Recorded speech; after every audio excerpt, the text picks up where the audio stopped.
ಹೇಗಾದರೂ ಮಾಡಿ ಅವನ ಕೈಕಾಲನ್ನು ಕಟ್ಟಿ ಅವನ ತಲೆಯನ್ನು ಸುಟ್ಟು ಹಾಕಿ ಅವನನ್ನು ಹೊತ್ತುಕೊಂಡು ಬರಬೇಕು. ರಾಬರ್ಟ್ ಅವನು ತುಂಬಾ ಚಾಣಾಕ್ಷತನದ ಬುದ್ಧಿಯ ಮಗ.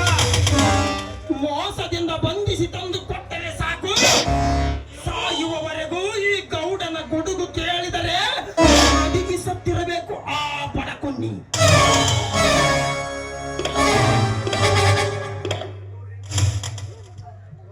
ಗೌಡ್ರೆ, ನಿಮ್ಮ ಮಾತಿನಂತೆ ಕುಮಾರನ ದೇಹವನ್ನು ತಂದ ಮುಂದೆ ಚೆಲ್ಲುವುದೊಂದೇ ನನ್ನ ಕೆಲಸ. ರಾಬರ್ಟ್, ನನಗೆ ಬೇಕಾಗಿರುವುದು ಆ ಚಂಡ ಸೂಳೆಯ ಮಗ ಕುಮಾರ. ನನಗೆ ಬೇಕಾಗಿರುವುದು ಹಣ. ಕೆಲಸದ ಮುನ್ನ ನೀನು ನನಗೇನು ಹೇಳಬೇಕಾಗಿಲ್ಲ. ಕೆಲಸ ಮುಗಿದ ತಕ್ಷಣವೇ ಹಣ ಕೊಟ್ಟು ನಾನೇ ಕಳಿಸಿವೆ. ಅಷ್ಟೊಂದು ಸಾಮಾನ್ಯವೆಂದು ತಿಳಿಯಬೇಡ. ಅವನ ಎಂತವನೇ ಇದ್ದರೋ ತಂದು ನಿಮ್ಮ ಮುಂದೆ ಚೆಲ್ಲವೆ.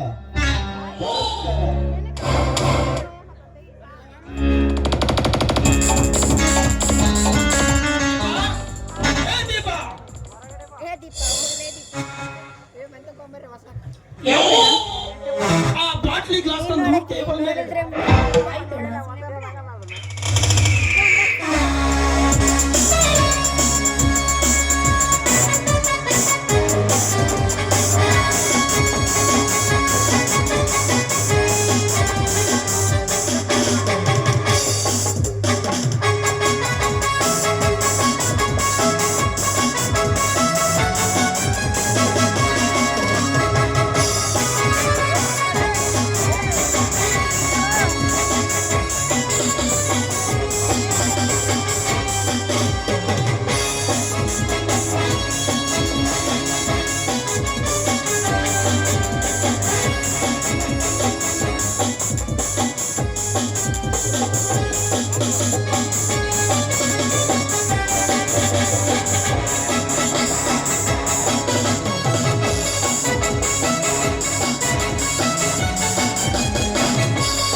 ಸ್ವಲ್ಪ ತಾಳು ರಂಜಿನಿ, ಆಮೇಲೆ ನಿನಗೆ ಎಲ್ಲ ಗೊತ್ತಾಗುತ್ತೆ.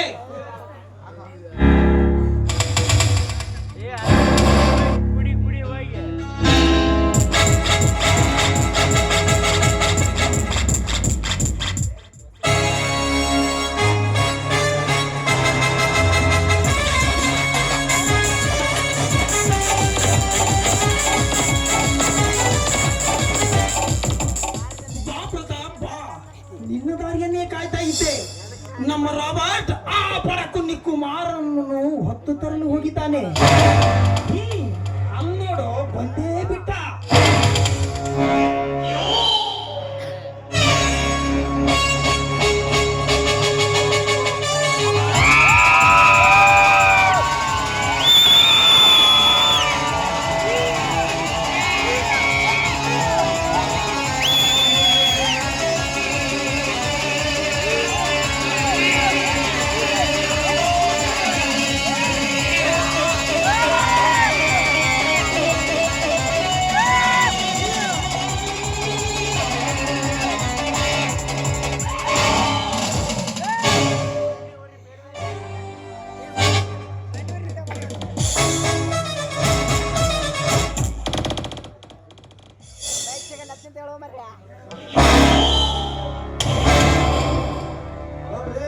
ಈ ಮಗ ತಪ್ಪಿಸಿಕೊಳ್ಳಕ್ಕೆ ಸದಾ ಪ್ರಯತ್ನ ಮಾಡಿದ. ಆದ್ರೂ ತಂದಿರುವ ನೋಡಿ ನೀವು ಹೇಳಿದ ಬೇಟೆ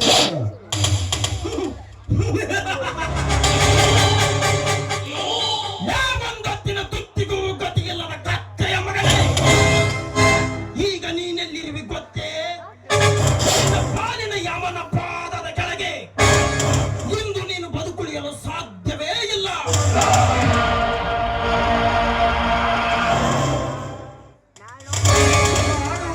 ಖಂಡಿತ. ಬಟ್ ಇದುವರೆಗೂ ಯಾರು ಯಾರಿಗೂ ಮಾಡಿರಬಾರದು ಅಂತ ಶಿಕ್ಷೆಯನ್ನು ಕೊಡಬೇಕು ಈ ಕುನ್ನಿಗೆ. ನೀನೇನು ಭಯ ಪಡಬೇಡ ಪ್ರತಾಪ್. ಈ ನನ್ನ ಚಾಟಿಯಿಂದ ಇವನ ಮೈ ತಟ್ಟಿ ಇವನ ಮೈಯಲ್ಲಿ ಹರಿಯುತ್ತಿರುವ ಬಿಸಿ ರಕ್ತವನ್ನು ಹೆಪ್ಪುಗಟ್ಟಿಸಿ ಇವನ ದೇಹವನ್ನು ಹತ್ತು ನಾಯಿಗಳ ಅಂಚಲು ಹೊಂಚು ಹಾಕಿದ ಈ ಹುಲಿಯ ಕೈವಾಡ ಇವನಿಗೇನು ಗೊತ್ತು? ಇವನ ಕಾಲು ಬಿಚ್ಚು, ಕೈ ಬಿಚ್ಚಬೇಡ.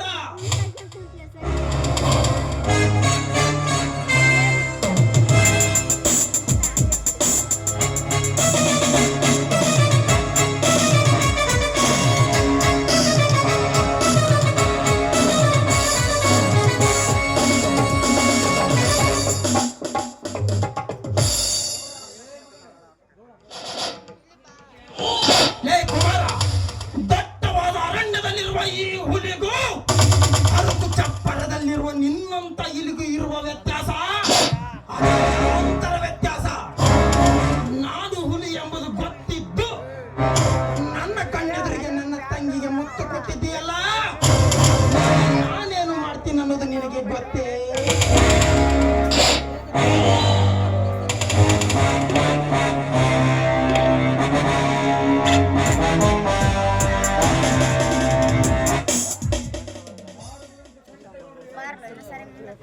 ಮಾಡುವಂತೂ ಖಂಡಿತ ಗೌಡ್ರಿ. ಬಟ್ ಇವನನ್ನು ಒಂದೇ ಹೊಡೆತಕ್ಕೆ ಕೊಲ್ಲಬಾರದು, ಚಿತ್ರಹಿಂಸೆ ಕೊಟ್ಟು ಕೊಲ್ಲಬೇಕು.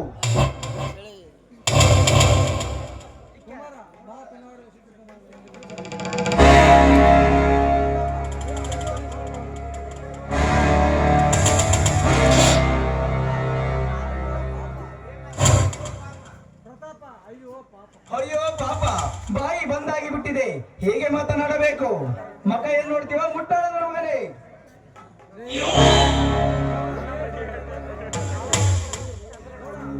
ಮಾತನಾಡಲೇ ಮಾತನಾಡು. ಹೇಗೆ ನಿನ್ನ ಶಕ್ತಿ ಸತ್ತು ಹೋಗಿದೆಯಾ? ಪ್ರತಾಪ್, ಇವನು ಹಾಗೆ ಮಾತನಾಡುವ ಹಾಗೆ ಕಾಣ್ತಾ ಇಲ್ಲ. ಮೊದಲು ಎಣ್ಣೆ ಎತ್ತೋಣ, ನಂತರ ಇವನನ್ನು ನೋಡಿಕೊಂಡ್ರಾಯ್ತು. ಏ ರಂಜಿನಿ, ಬಾ ಶುರು ಮಾಡು.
ದಾಹವನ್ನು ಇಂಗಿಸಿಕೋ. ಆದರೆ ಈ ಕೆಟ್ಟ ಸೊಳೆ ಮಕ್ಕಳನ್ನು ಮಾತ್ರ ನಂಬಬೇಡ.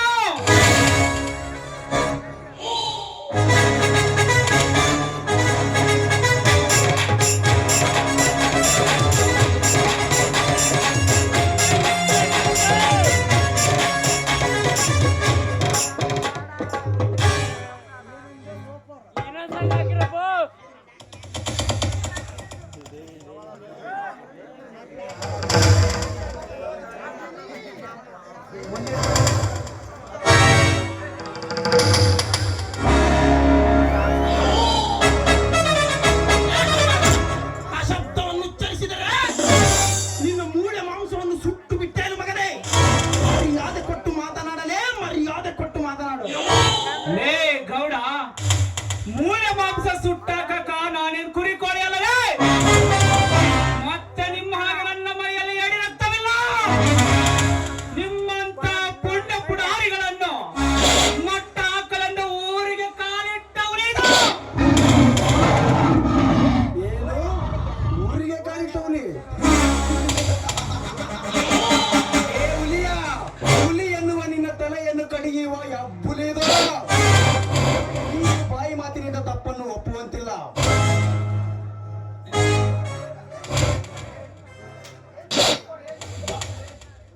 ಕುಮಾರ್, ಒಳ್ಳೆ ಮಾತಿನಿಂದ ಹೇಳ್ತಾ ಇದ್ದೀನಿ. ತಪ್ಪಾಗಿದೆ ಎಂದು ಒಪ್ಪಿ ನನ್ನ ಹಾಗೂ ನನ್ನ ತಂಗಿಯ ಕಾಲಿಗೆ ಬಿದ್ದು ಕ್ಷಮೆ ಕೇಳಿ ಜೀವಂತ ಉಳಿ ಮಗನೇ. ನನ್ನ ಪ್ರಾಣ ಹೋದರೂ ಚಿಂತೆ ಇಲ್ಲ. ತಪ್ಪಾಗಿದೆ ಎಂದು ಒಪ್ಪುವುದು ಈ ಜನ್ಮದಲ್ಲಿ ಈ ಕುಮಾರನಿಂದ ಸಾಧ್ಯವಿಲ್ಲ. ಅರ್ಥವಿಲ್ಲ. ಹಾಗಾದರೆ ಸಾಯಲು ಸಿದ್ಧನಾಗು ಮಗನೇ.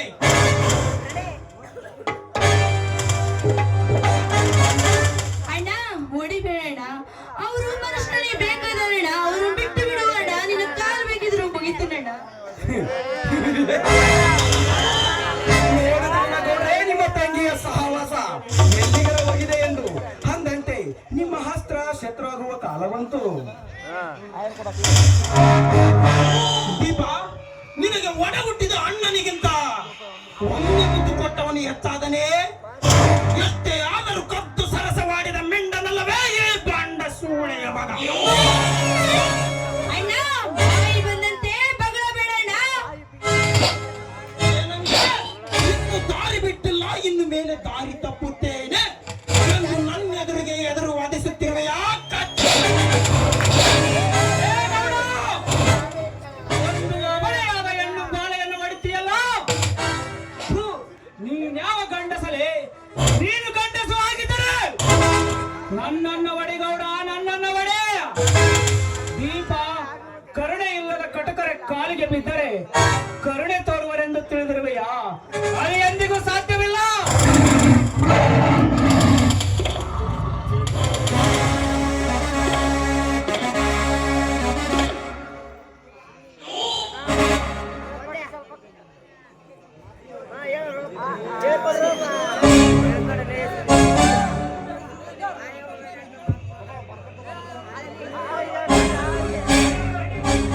ಇಬ್ಬರು ಜೋಡಿ ಆಗುತ್ತಿದ್ದಾರೆ ಅಲ್ಲವೇ?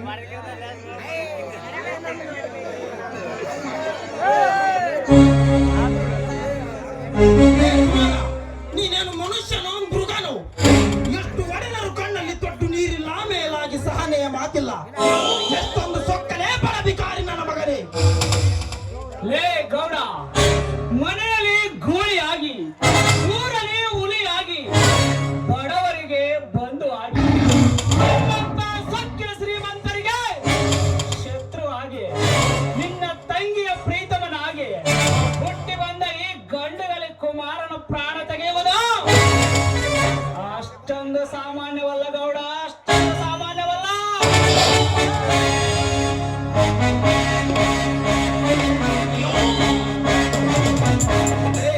ಸಾಧ್ಯ ಅಸಾಧ್ಯದ ಮಾತು ಹೇಳಿ ನಮ್ಮ ಸೇಡಿನ ಕೆಂಡವನ್ನು ಮತ್ತೆ ಹೆಚ್ಚಿಸಿ ನಿನ್ನ ಪಾಪದ ಪಿಂಡವನ್ನು ಕತ್ತರಿಸಿಕೊಳ್ಳಬೇಡ.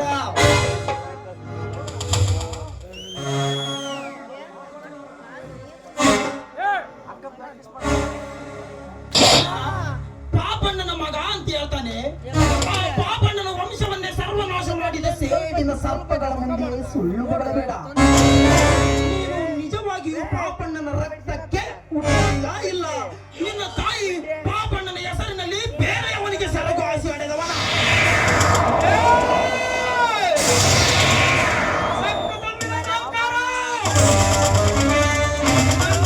ತಮ್ಮನ ಹೆಸರನ್ನು ನೀವು ಮತ್ತೊಮ್ಮೆ ಎತ್ತಿದ್ದೇಯಾದರೆ ನಿಮ್ಮ ಕತ್ತು ಕತ್ತರಿಸಿ ನಿಮ್ಮ ಪಾಪದ ರಕ್ತರಿಸಿಬಿಟ್ಟನು ಮಗನು. ಕುಮಾರ, ನಿನಗೆ ಏನೋ ಬೇಕು? ಆಸ್ತಿ ಪತ್ರ ಬೇಕೋ ಅಥವಾ ಸೇಡು ಬೇಕೋ? ಆಸ್ತಿ ಪತ್ರಕ್ಕೆ ಆಸೆ ಪಟ್ಟು ಎತ್ತಪ್ಪನ ಕೊಂದ ಸೇಡನ್ನು ಮರೆಯಬಹುದೆಂದು ತಿಳಿದಿರಬೇಕು ಗೌಡ. ನನಗೆ ಕಟ್ಟಿದ ಹಗ್ಗವನ್ನು ಬಿಚ್ಚಿ ನೋಡು. ನಿಮ್ಮ ಪಾಪದ ಪಿಂಡವನ್ನು ಅರೆದು ತಿಂದು ನನ್ನ ಮನಸ್ಸಿಗೆ ತೃಪ್ತಿ ಪಡೆಯದಿದ್ದರೆ ನಾನೇಕೆ ಗಂಡ ಕುಮಾರನಾಗಿ ಹುಟ್ಟಲೆ? ಲೇ ಗೌಡ ಪ್ರತಾಪ, ನಿಮ್ಮಿಬ್ಬರ ಪಾಲಿನ ಯಮ ನಾನೇ ಎಂಬುದನ್ನು ಮಾತ್ರ ಮರಿಬೇಡ. ಲೇ, ಈ ಗಂಡು ಬೇರುಂಡರ ಮುಂದೆ ನಿನ್ನ ಗುಂಡಗಿರಿ ಮಾತು ಸಾಧ್ಯವಿಲ್ಲ. ನೀನಿನ್ನು ಬದುಕಬಾರದು ಮಗನೇ.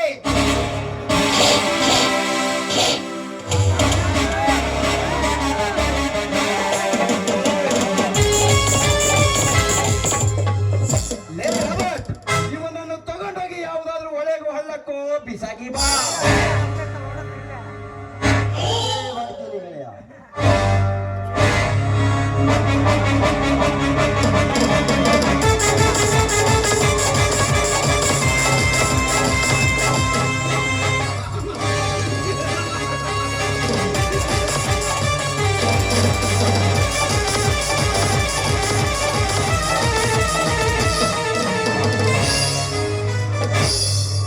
ಅಯ್ಯೋ ದೇವರೇ, ನನ್ನ ಕಣ್ಣೆದುರು